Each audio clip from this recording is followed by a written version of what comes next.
नमस्कार दोस्तों, कैसे हो आप सब। आज हम जानेंगे डीकेन सीमेंट शेयर पर टाइगर 2024, 2025 और 2030 के बारे में। आखिर इन सालों में इस शेयर की वैल्यू कहाँ तक जा सकती है। तो दोस्तों, जैसा कि हम जानते हैं, अगर हमें किसी भी कंपनी के शेयर की टारगेट वैल्यू को निकालना है तो उसके लिए हमें सबसे पहले कंपनी कुछ ज़रूरी चीज़ों को देखना होगा। उसके बाद जो है हम एक अंदाजित वैल्यू को निकाल पाएंगे।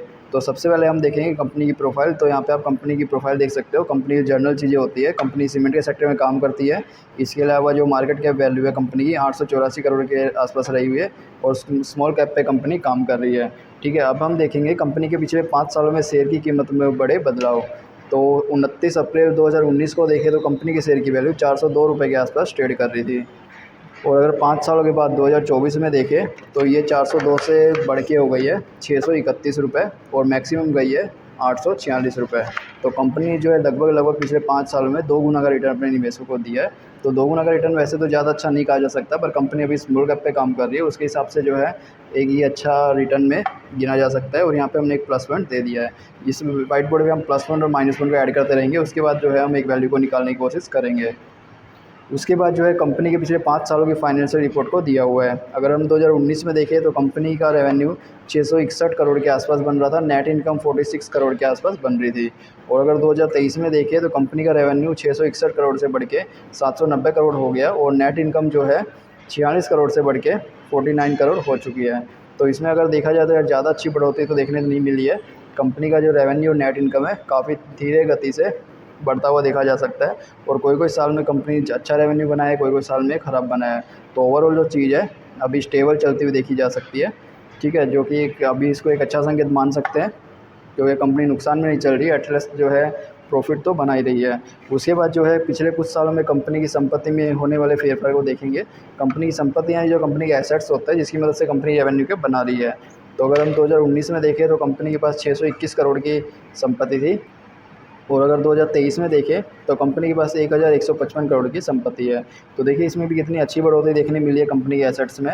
तो ये भी एक प्लस पॉइंट है, क्योंकि अगर कंपनी के एसेट्स लगातार बढ़ रहे हैं तो इससे कंपनी के रेवेन्यू सोर्स में भी बढ़ोतरी देखी जाएगी आने वाले सालों में।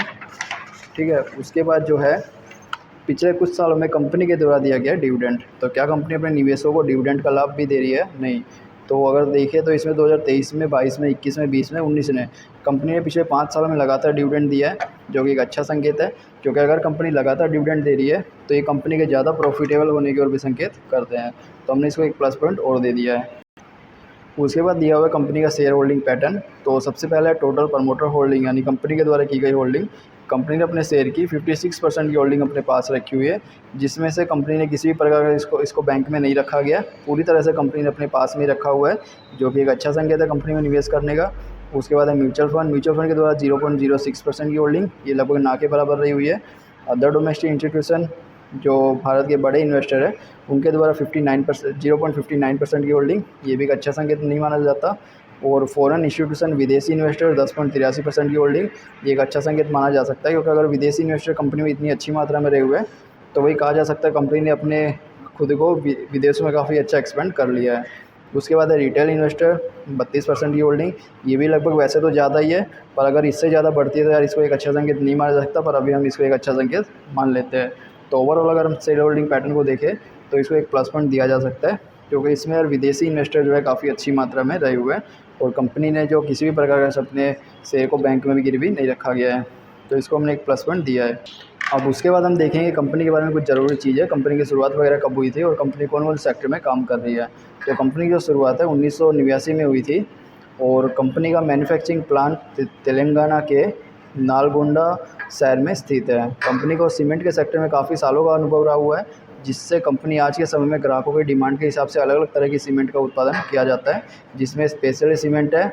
और कंपनी जो है रेलवे के लिए स्पेशल सीमेंट बनाती है S53। और इसके अलावा SRC जो होता है लो हीट सीमेंट बनाती है, लो अल्कली सीमेंट बनाती है। कंपनी के पास जो है 1000+ सीमेंट डीलर का एक स्ट्रॉन्ग नेटवर्क रहा हुआ है, जो कि निवेशकों के लिए एक अच्छा संकेत है। और अगर इसके आगे देखें, इसके अलावा कंपनी के प्रोडक्ट्स का पोर्टफोलियो की बात करें तो इसमें जो है OPC, Portland pozzolana cements, PPC और जो है PSC और स्पेशलिटी सीमेंट शामिल रहे हुए हैं। तो अगर आप सीमेंट के सेक्टर में अगर आपको नॉलेज होगी तो भी आप ये सब चीज़ें समझ सकेंगे।